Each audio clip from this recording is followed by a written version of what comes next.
ꯌꯥꯝꯅ ꯃꯔꯨꯑꯣꯏꯕ ꯋꯥꯔꯕ ꯅꯨꯡꯉꯥꯏꯇꯕ ꯄꯥꯎ ꯑꯣꯏꯔꯒꯁꯨ ꯑꯩꯈꯣꯏ ꯈꯟꯅꯗꯕ ꯌꯥꯗꯕ ꯄꯣꯠꯁꯛ ꯑꯃꯅꯤ ꯃꯔꯝꯗꯤ ꯇꯦꯔꯣꯔꯤꯖꯝ ꯍꯥꯏꯕꯁꯤ ꯃꯤꯑꯣꯏꯕꯅ ꯍꯦꯛ ꯍꯧꯔꯛꯄꯗꯒꯤ ꯊꯦꯡꯅꯗꯨꯅ ꯑꯩꯈꯣꯏꯒꯤ ꯂꯥꯛꯑꯕ ꯍꯥꯏꯕ ꯇꯥꯔꯦꯀꯣ ꯑꯗꯨꯅ ꯃꯤꯑꯣꯏꯕꯒꯤ ꯁꯤꯚꯤꯂꯥꯏꯖꯦꯁꯟ ꯂꯥꯛꯄ ꯃꯇꯝꯗ ꯃꯁꯤꯒꯤ ꯀꯥꯎꯟꯇꯔ ꯇꯧꯕ ꯃꯁꯤꯒꯤ ꯊꯨꯒꯥꯏꯕ ꯗꯤꯛꯇꯦꯇꯔ ꯑꯣꯇꯣꯀ꯭ꯔꯦꯁꯤ ꯑꯅꯥꯔꯀꯤꯖꯝ ꯂꯥꯏꯛ ꯏꯚꯟ ꯐ꯭ꯌꯨꯗꯦꯂꯤꯖꯝ ꯍꯥꯏꯔꯤꯕ ꯃꯌꯥꯝꯁꯤꯡ ꯑꯁꯤ ꯗꯦꯃꯣꯀ꯭ꯔꯦꯁꯤꯒꯤ ꯃꯥꯌꯣꯛꯇ ꯂꯩꯕ ꯑꯗꯨꯒ ꯃꯁꯤꯅ ꯑꯌꯥꯝꯕ ꯃꯇꯝꯗ ꯑꯩꯈꯣꯏꯒꯤ ꯀꯩꯅꯣ ꯁ꯭ꯇꯦꯠ ꯇꯦꯔꯣꯔꯤꯖꯝ ꯆꯠꯊꯗꯨꯅ ꯂꯥꯛꯄꯀꯣ ꯑꯗꯨꯅ ꯇꯦꯔꯣꯔꯤꯖꯝ ꯍꯥꯏꯕꯁꯤ ꯋꯥꯔꯜꯗꯤ ꯗꯤꯐꯥꯏꯟ ꯇꯧꯕꯗ ꯃꯥꯒꯤ ꯈꯔ ꯀꯝꯄ꯭ꯂꯦꯛꯁ ꯂꯩꯔꯒꯁꯨ ꯃꯤꯑꯣꯏꯕꯒꯤ ꯍꯛ ꯈꯣꯡꯒꯥꯎꯅꯕꯀꯣ ꯌꯨꯅꯥꯏꯇꯦꯗ ꯅꯦꯁꯟꯁꯀꯤ ꯍ꯭ꯌꯨꯃꯦꯟ ꯔꯥꯏꯠꯁꯀꯤ ꯆꯥꯔꯇꯔ ꯃꯌꯥꯝ ꯑꯃ ꯄꯤꯕꯤꯕ ꯈꯣꯡꯒꯥꯎꯅꯕꯀꯣ ꯃꯥꯒꯤ civil and political rights women's right women child's rights ꯃꯌꯥꯝ ꯑꯃ ꯂꯩꯈ꯭ꯔꯦ ꯍꯥꯏꯔꯤꯕ ꯗꯤꯐꯥꯏꯟ ꯇꯧꯔꯕ ꯍ꯭ꯌꯨꯃꯦꯟ ꯔꯥꯏꯠꯁ ꯃꯌꯥꯝꯁꯦ ꯑꯩꯈꯣꯏꯒꯤ ꯈꯣꯡꯒꯥꯎꯅꯕꯒꯤ ꯊꯕꯛꯁꯤꯕꯨꯅꯤ ꯑꯩꯈꯣꯏꯅ ꯇꯦꯔꯣꯔꯤꯖꯝ ꯍꯥꯏꯕꯁꯦ ꯍꯥꯏꯔꯤꯕ ꯇꯦꯔꯣꯔꯤꯖꯝꯁꯤ ꯍꯣꯏ ꯀꯩꯅꯣꯅꯤ ꯅꯣꯔꯠ ꯏꯁ ꯑꯩꯈꯣꯏꯒꯤ ꯀꯩꯅꯣꯗꯁꯨ ꯍꯦꯛ ꯀꯩꯅꯣ ꯊꯣꯛꯄꯒꯤ ꯊꯧꯗꯣꯛ ꯂꯥꯏꯛ ꯃꯦ 3ꯗꯒꯤ ꯑꯩꯈꯣꯏ ꯀꯨꯀꯤꯒꯤ ꯀꯩꯅꯣ ꯆꯪꯁꯤꯜꯂꯤꯗꯅ ꯁꯤꯁꯨ ꯑꯗꯨꯝ ꯇꯦꯔꯣꯔꯤꯖꯝꯒꯤ ꯃꯈꯜꯅꯤꯀꯣ ꯃꯌꯥꯝ ꯍꯥꯠꯂꯤꯕ ꯈꯣꯠꯂꯤꯕ ꯑꯗꯒꯤ ꯗꯦꯟ ꯀꯥꯁꯃꯤꯔ ꯑꯁꯤ ꯑꯗꯨꯝ ꯊꯣꯛꯇꯨꯅ ꯂꯩꯔꯦ ꯃꯔꯝꯗꯤ since the merger of Kashmir to India ꯀꯣ 19 ꯃꯥꯒꯤ ꯇꯣꯉꯥꯟꯕ ꯀꯩꯅꯣ ꯂꯩꯖꯔꯕ ꯑꯥꯔꯇꯤꯀꯜ 370ꯅ ꯄ꯭ꯔꯣꯇꯦꯛ ꯇꯧ ꯂꯥꯛꯄ ꯑꯥꯔꯇꯤꯀꯜ 370 ꯂꯧꯊꯣꯔꯛꯄ ꯀꯣ ꯑꯗꯨꯒꯤ ꯊꯨꯒꯥꯏꯔꯛꯄ ꯃꯌꯥꯝꯗꯨꯒꯤ ꯁꯦꯟꯇꯤꯃꯦꯟ ꯀꯩꯀꯩ ꯑꯦꯀꯨꯃꯨꯂꯦꯁꯟ ꯑꯗꯨꯝ ꯊꯣꯛꯑ ꯂꯥꯛꯑꯕꯅꯤ ꯗꯦꯟ ꯁꯤꯒꯨꯝꯕ ꯇꯦꯔꯣꯔꯤꯖꯝꯁꯤ ꯍꯟꯗꯛꯀꯤ ꯄꯍꯜꯒꯥꯝꯒꯤꯁꯨ ꯌꯥꯝ ꯅꯨꯡꯉꯥꯏꯇꯦ ꯃꯄꯥꯟꯒꯤ ꯇꯨꯔꯤꯁꯁꯤꯡ ꯀꯣ ꯇꯨꯔꯤꯁ ꯀꯩꯅꯣ ꯃꯌꯥꯝꯁꯤ ꯃꯁꯤ ꯍꯥꯠꯄ ꯈꯣꯠꯄ ꯇꯧꯕꯁꯦ ꯁꯤꯒꯤ ꯑꯗꯨꯝ ꯈꯔ ꯃꯥꯟꯅꯕ ꯁꯥꯊꯤꯕ ꯀꯦꯁꯁꯦ ꯑꯩꯈꯣꯏꯒꯤ ꯀꯩꯅꯣꯗꯨ ꯄꯨꯜꯋꯥꯃꯥ ꯀꯦꯁ 2019ꯗ ꯊꯣꯛꯈ꯭ꯔꯕꯅꯤꯀꯣ ꯑꯗꯨꯗ CRPF ꯑꯩꯈꯣꯏꯒꯤ ꯁꯦꯟꯇ꯭ꯔꯦꯜ ꯐꯣꯔꯁꯅ ꯅꯤꯝꯐꯨ ꯈꯨꯗꯛꯇꯒ ꯍꯥꯠꯄ ꯂꯩꯗꯅ ꯁꯤꯒꯨꯝꯕꯁꯤ ꯑꯩꯈꯣꯏꯅ ꯌꯥꯔꯤꯃꯈꯩ ꯊꯤꯡꯕ ꯍꯥꯏꯕꯁꯤ ꯆꯥꯎꯈꯠꯄ ꯅꯠꯇ꯭ꯔꯒ ꯑꯦꯇꯦꯟꯇꯤꯚ ꯑꯣꯏꯕ ꯒꯣꯔꯃꯦꯟ ꯑꯃꯒꯤ ꯀꯩꯅꯣꯅꯤ ꯆꯨꯝꯃꯤ ꯃꯌꯥꯝꯅ ꯕ꯭ꯂꯦꯝ ꯇꯧꯔꯛꯏꯕ ꯉꯁꯥꯏꯒꯤ ꯀꯩꯅꯣꯁꯦ ꯇꯦꯔꯣꯔꯤꯖꯝꯒꯤ ꯊꯕꯛ ꯑꯁꯤ ꯑꯩꯈꯣꯏꯅ ꯊꯤꯡꯍꯧꯒꯗꯧꯅꯤ ꯍꯥꯏꯕꯅꯤ ꯑꯣꯜ ꯗ ꯇꯥꯏꯝ ꯏꯠ ꯁꯨꯗ ꯕꯤ ꯑꯦꯇꯦꯟꯇꯤꯚ ꯁꯤꯇꯤꯖꯟꯁ ꯀꯣ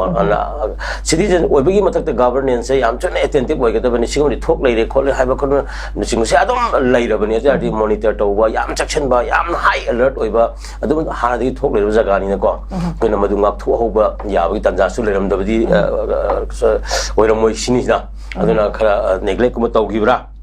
ꯑꯗꯨꯒ ꯃꯔꯛ ꯊꯠꯅ ꯑꯣꯖꯥ ꯑꯩꯈꯣꯏꯒꯤ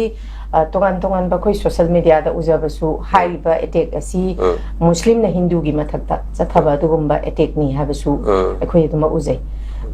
ꯃꯁꯤꯗ ꯀꯔꯤ ꯍꯥꯏꯅꯤ ꯔꯤꯂꯤꯖꯟꯒꯤ ꯑꯣꯏꯕ ꯄꯣꯠ ꯑꯃꯈꯛꯁꯨ ꯂꯥꯛꯄ ꯑꯣꯖꯥ ꯁꯤꯒꯤ ꯃꯇꯥꯡꯗꯁꯨ ꯑꯩ ꯁ꯭ꯋꯥꯏꯗ ꯑꯗꯨꯃꯥꯏꯅꯁꯨ ꯌꯥꯝꯅ ꯀꯟꯅ ꯎꯅꯤꯡꯗꯦ ꯃꯔꯝꯗꯤ ꯃꯥꯒꯤ ꯍꯤꯁꯇ꯭ꯔꯤ ꯑꯣꯐ ꯑꯩꯈꯣꯏꯒꯤ ꯀꯟꯐ꯭ꯂꯤꯛ ꯁꯤꯆꯨꯋꯦꯁꯟꯁꯦ ꯌꯥꯝ ꯐꯖꯅ ꯏꯁꯇꯥꯕ꯭ꯂꯤꯁ ꯇꯧꯔ ꯂꯥꯛꯄꯅꯤ ꯖꯃꯨ ꯀꯥꯁꯃꯤꯔꯁꯦꯀꯣ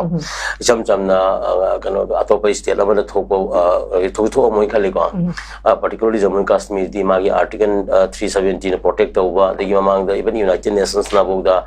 ꯄꯤꯄꯜꯒꯤ ꯃꯦꯟꯗꯦꯠꯁꯦ ꯑꯩꯈꯣꯏꯒꯤ ꯀꯩꯅꯣ ꯑꯩꯈꯣꯏꯒꯤ ꯄ꯭ꯂꯦꯕꯤꯁꯥꯏꯠ ꯇꯧꯔꯒ ꯂꯦꯞꯆꯍꯜꯂꯨ ꯀꯥꯏꯅ ꯍꯥꯏꯕ ꯏꯟꯒꯤꯗꯕ ꯏꯟꯗꯤꯌꯥ ꯂꯩꯕ ꯍꯧꯖꯤꯛꯅ ꯄꯥꯀꯤꯁꯇꯥꯟ ꯑꯣꯀꯨꯄꯥꯏꯠ ꯀꯩꯅꯣ ꯇꯦꯔꯤꯇꯣꯔꯤ ꯏꯟꯗꯤꯌꯥꯟ ꯑꯣꯀꯨꯄꯥꯏꯠ ꯇꯦꯔꯤꯇꯣꯔꯤ ꯇꯧꯔꯒ ꯃꯥꯒꯤ ꯌꯦꯟꯊꯣꯛꯅꯕꯒꯤ ꯀꯩꯅꯣꯗꯒ ꯁꯨꯝ ꯆꯪꯁꯤꯟꯅꯔꯛꯄ ꯃꯨꯟꯅꯕꯗꯧꯅꯀꯣ ꯏꯟ ꯗ ꯃꯤꯟ ꯇꯥꯏꯝ ꯀꯩꯅꯣꯒꯤ ꯀश्मीꯔꯒꯤ ꯃꯁꯥꯒꯤ ꯀꯩꯅꯣꯁꯦ ꯑꯥꯔꯇꯤꯀꯜ 370 ꯄ꯭ꯔꯣꯇꯦꯛ ꯇꯧꯔ ꯂꯥꯛꯄꯒꯗꯨ ꯃꯃꯥꯡ ꯀꯩꯅꯣꯗ ꯑꯩꯈꯣꯏꯅ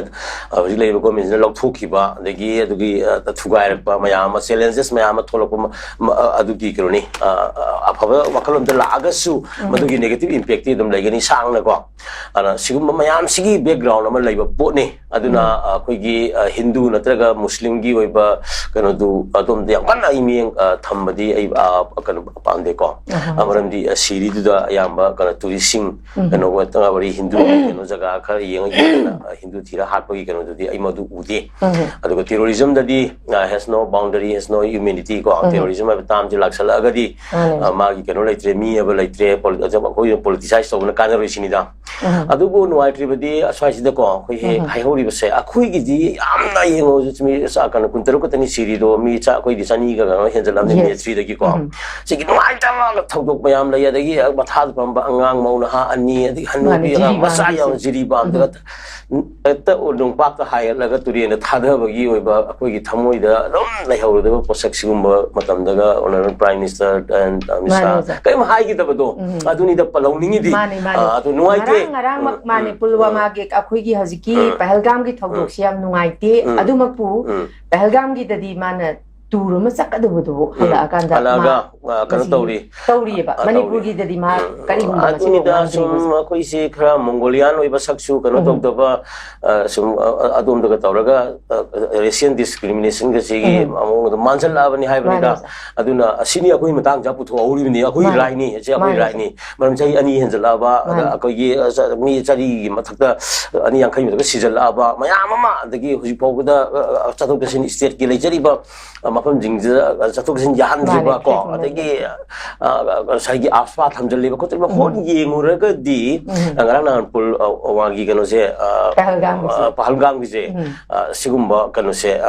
akoi jodi akoi ne hera gravity lumi sin Indian negligence ko the government negligence upon this civilian populace of the northeast region particularly manipuri sing that yeng mieng do ado highlight ta hoge aluga sigumba se in any case the makha ta la thuk to oisnu maram di terrorism hai base karoni aduga state sponsored terrorism terrorism jam defined ta bodo ni ko kamano terrorism thole ino like dictator gi sakana Saddam Hussein gi Iraq loction gi Kuwait na thok na bagi lai gre again NLM ko 19 kanogi sirsi matamda kasai mayama kanogi national liberation movement gi thoki ba wari lai gre ko ala sigum mayam lakshal pasida ka gi kano September 11 gi kanogi World Trade Center gi issue lak ba gi terrorism gi definition gi hongak pa then laidana sai gi Christian and Muslim gi kano lakshal pasigi dimension mayam ja ko yenga dum chatli haibani sidai da terrorism haiba asi koina kadai da pang da gi kadai da paloi da gi state terrorism habse karino kaina sigumba mayam se it should be well aware koina yenga da bani mam di history leiba adagi magi kano leijaba the movement leijaba adagi magi political leidana magi operation leiba adagi human rights operation adagi civilian population women child rights ki ngasai deprivation ga leiba mayam sing se masi yam ko me yenga terrorism define koina tawda bani aduna masi akoni invite to ri da bani akoni tok thoro patabang na ko he invite to su yawi aduna manipur su hen hen hojik khoisauner ban ha mayam ma hen hengala ibi maram di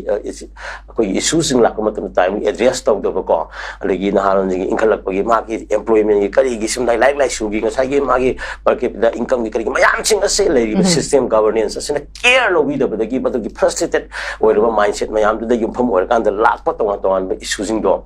madu ko terrorism aduna sai gi koi governance ki mayam da le papa si is the lakma to terrorism ni haibo haido do pambi yaro hai bani da aduna sigumba mayam si yeng kan da koina terrorism state terrorism simbuna khanga da bani but mi bigi wang la sathaba mi chi da gi leidana chen ku ki jing na ma ji sathara iba sigumba mayam sing si sing examples of terrorism ni anaka ana define to kan sigumba si time is check to da bani thang ko yalma ta ga cheri uza